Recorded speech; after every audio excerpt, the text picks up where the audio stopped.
Hey up, welcome to another bike review out of Appleyard Motorcycles in Keighley, and today I'm going to be checking out this here fabulous Voge DS800X. Been waiting to have a go on this beauty for a long time now. Now, in the meantime, if you're in this neck of the woods, even if you're not in this neck of the woods, wherever you are, get yourself up or down to Appleyard Motorcycles in Keighley, part of the Moto GB franchise, but a well-established local dealership with stacks and stacks of stock, both new and used, plenty of demonstrators, and very, very well-informed, helpful, friendly staff. Get yourself to Appleyard Motorcycles. Okay, so let's climb aboard this here Voge DS800X and see what it's all about. Woohoo! Right, here we are then, the much anticipated Voge DS800X Rally, looking resplendent in that matte white, blue and silver finish there.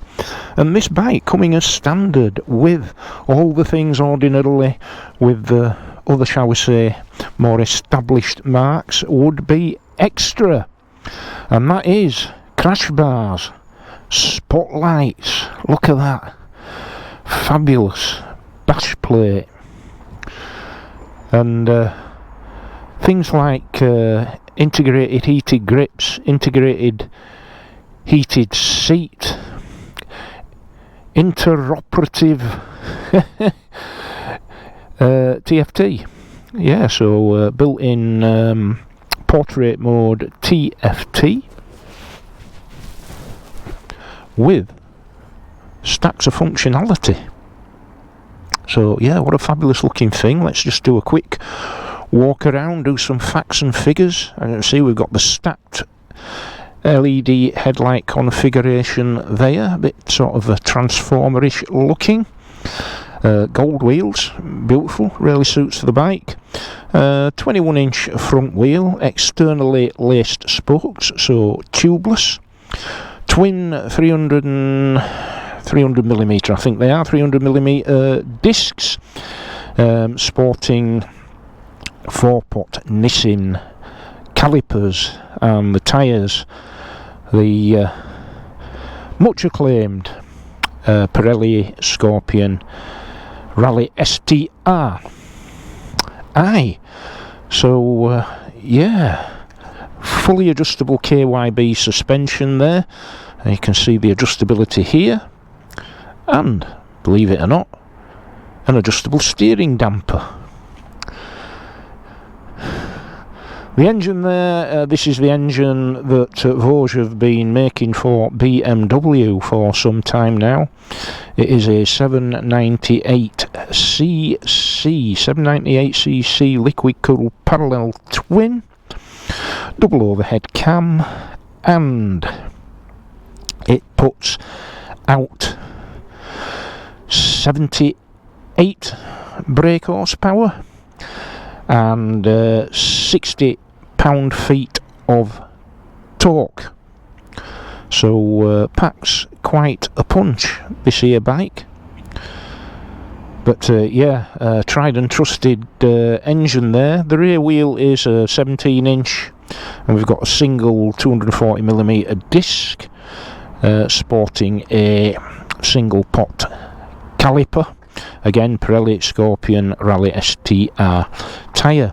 Seat height's 850mm, so not too severe, and the wet weight of this bike 213 kilograms, so that's quite respectable. And a 24-litre fuel tank with a claimed range of 290 miles. So yeah, what a smart looking thing. Nice wide tank there, plenty of weather protection.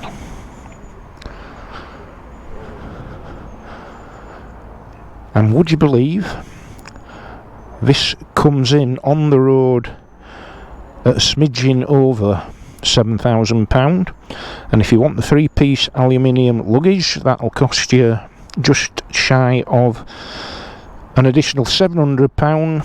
So you buy this bike with absolutely everything on board, including the 3-piece aluminium luggage, under 8 grand. Incredible. Right, I'll get some miles under my belt. I'm going to meet up with Andy, get a few miles under the old belt, and I'll tell you what I think of it.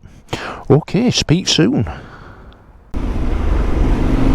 Right then, so here we are aboard the all-new Voge DS800X. Woohoo!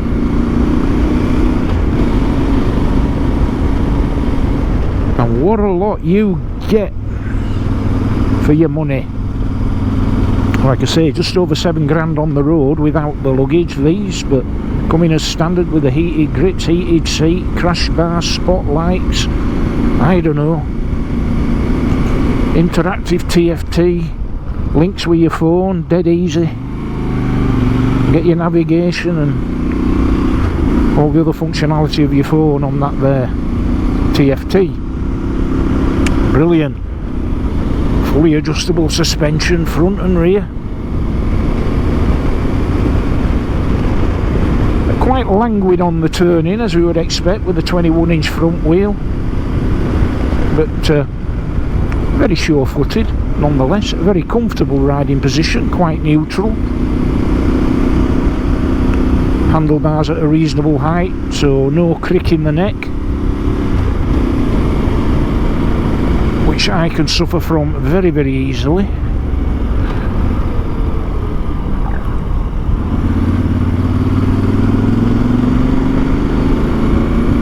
So yeah, really comfortable bike, quite a firm seat, but not uncomfortably so.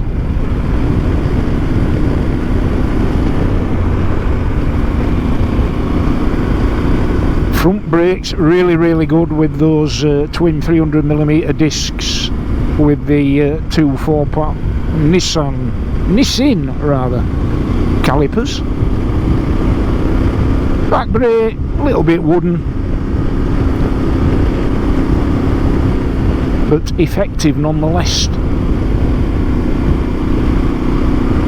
And quite a bit of shove from this engine as well. I mean, you can tell it's a parallel twin. It's a 270-degree crank, so it's got plenty of rock and roll about it. And when you wind back the throttle, it's certainly very eager. Perfect for these Nadgery roads out here in the middle of Yorkshire.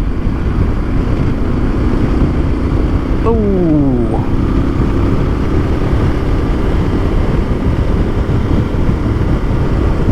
and of course the Chinese made adventure bikes now really coming into their own, and in fact Voge in particular. There are others obviously, Morbidelli, Moto Marini,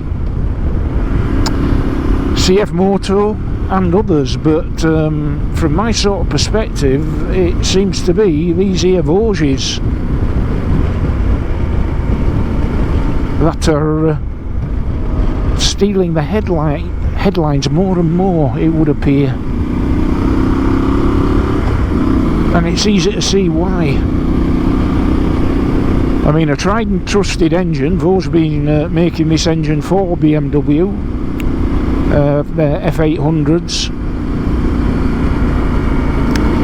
for a few years now, so if they weren't eminently trustworthy and reliable, I doubt very much whether BMW would be investing their faith.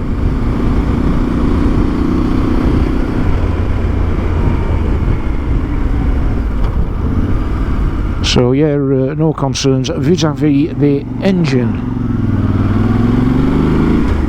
But the equivalent BMW to this, or KTM for that matter, Triumph, you name it, twice as much, double the price. Standard 2-year warranty with these.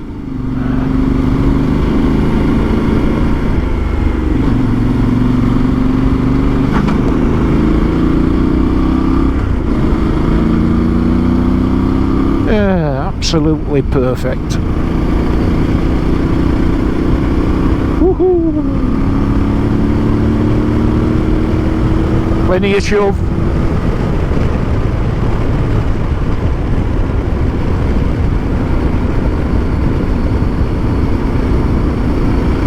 What a beast.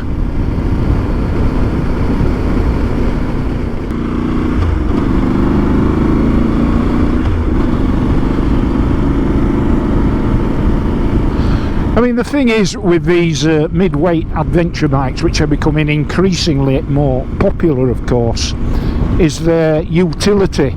There's not a lot you can't do on one of these. You can certainly tour, you can commute, you can have it as a Sunday scratcher. It's got enough power and enough handling and braking characteristics. You can certainly do some modest off-roading on it. It will easily cope with gravel tracks, bit of grass, things of that nature. Maybe not a load of Highland cattle.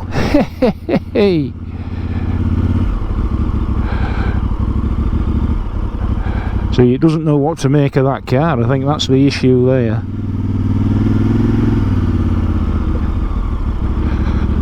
These are beautiful animals though, I hasten to add. You do get them up here and on Camgill Road. Beautiful creatures. Yeah, so they're, you know, I mean, I suppose the only kind of riding where this sort of bike would reach its limit would be serious off-roading, which I've never been into, but even I know that you need quite a light bike, small, light, lower powered bike for that sort of thing. This is a big bike. I mean, just look at the size. I mean, the girth alone around the tank, the weight well over 200 kilograms, 213 kilograms. Yes, it will. I suggest it will perform modestly well off-road, but nothing too extreme, simply because of the dimensions and the weight. But up here in these switchbacks, perfect. Look at that, beautiful.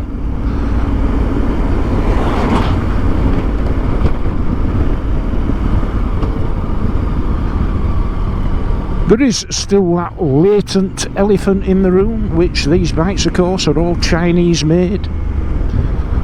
But the risk of repeating myself, all I'll say is look at what you get for your money, and I doubt that you're going to get that from any manufacturer, certainly at the moment, outside of China. They've really got their act together. The build quality, the fit and finish on these bikes now is right up there with the quote-unquote legacy marks, the main marks, established brands from Japan and Germany, Britain if you include Triumph.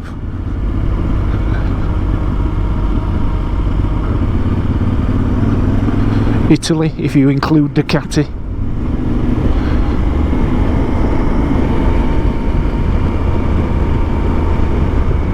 Yeah, absolutely right up there. There's nothing about this bike that suggests for one moment that it's been built down to a price.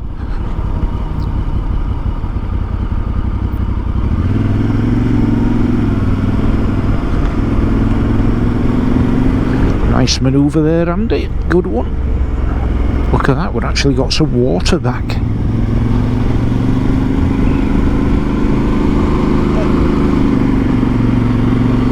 Loads and loads of traction.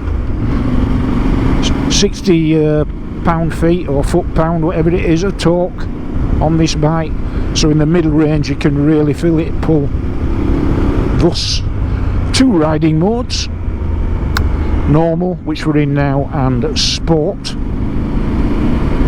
And on this TFT, it's in portrait mode, which I quite like. And of course, top left, just behind my camera there, you can see there's a clock. Then below that we've got trip meter. Top right we've got your outside temperature, bottom right gear position indicator, digital readout of speed about a third of the way up from the bottom there.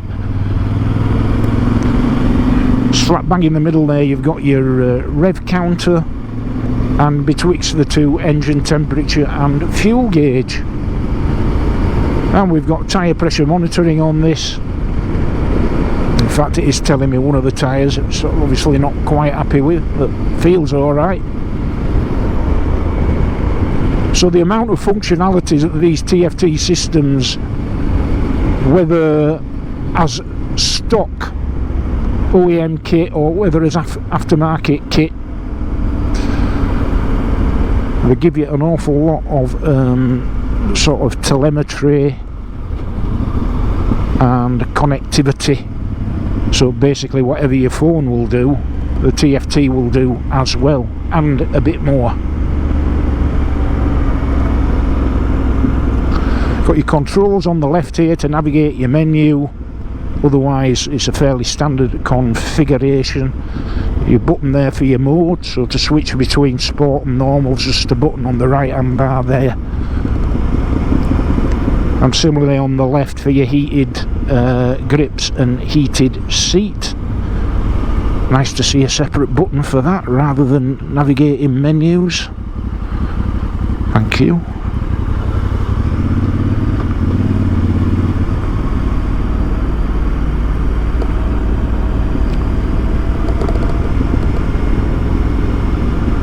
Soaking up these bumps very nicely indeed.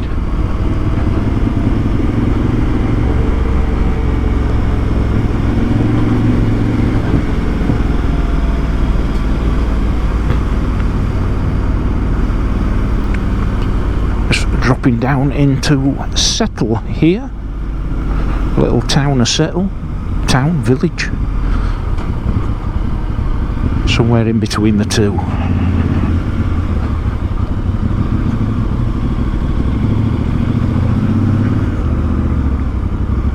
Chain drive, of course.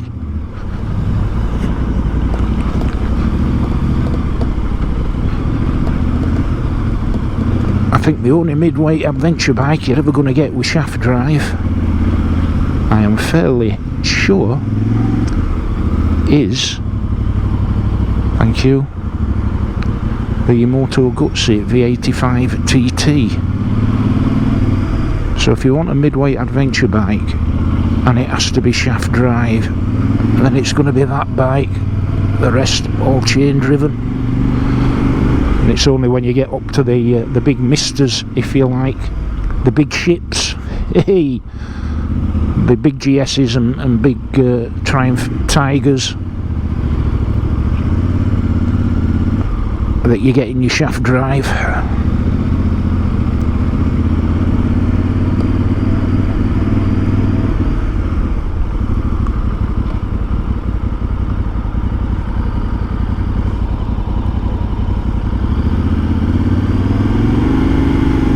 The old Naked Man Cafe there, quite famous. Don't go in naked though, gentlemen, you'll get arrested, I'm sure. I don't think that's going to be a defence, to go in the Naked Man Cafe bollock naked. It's like that old adage, it says Bisto on buses but they don't bloody sell it.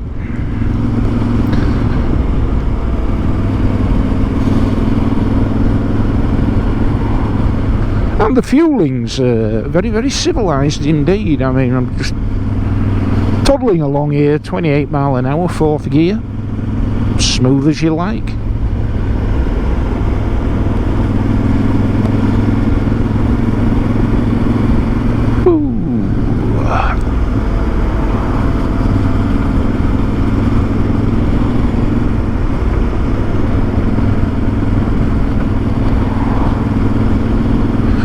Is there still a stigma attached to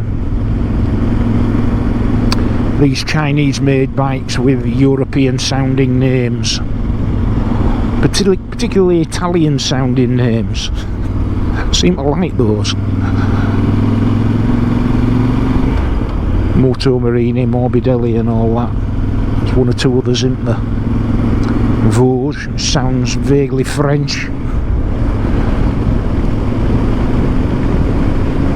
I think there may be still a little bit, but of course the more that time goes on, the more people will come to realise that these are solidly built, reliable, quality machines.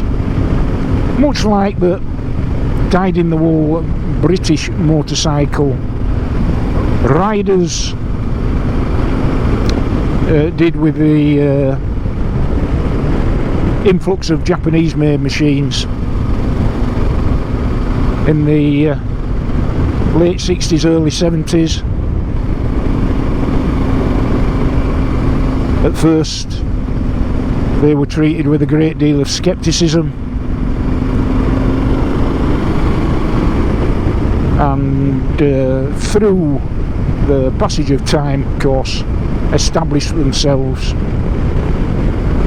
as being the sort of last word of build quality and reliability, the big four Japanese manufacturers. And it seems for all the world to me now that that's the way these Chinese made machines are evolving.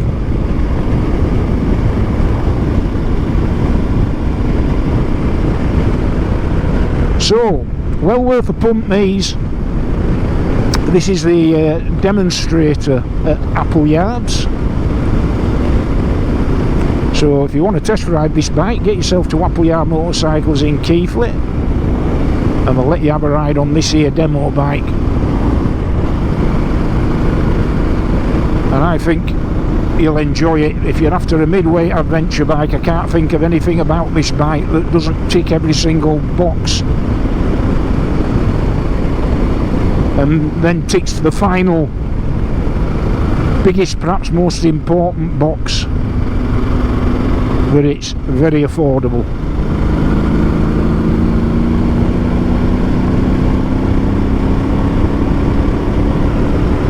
Ooh.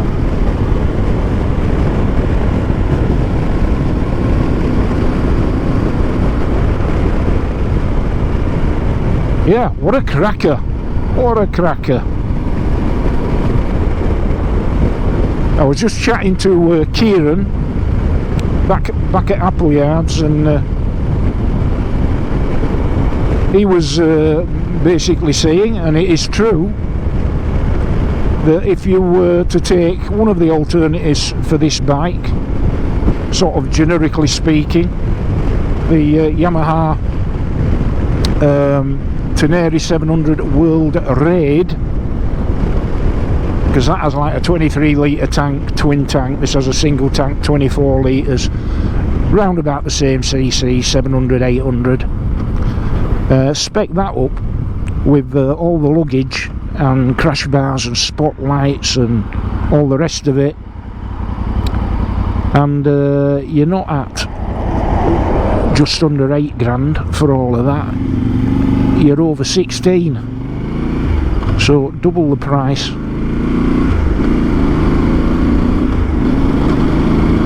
So there's just one comparison for you. Hey, right, I'm gonna grab a pot of steam and a lard sandwich. So hope that all of that was of some interest to you. What do you think of the bike? Let me know in the comments below. Would the fact that it's Chinese made prevent you from buying this bike and stretching your bank balance to double the cost?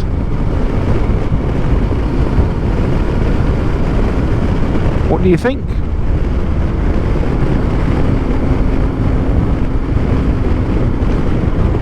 I would certainly be going for something like this.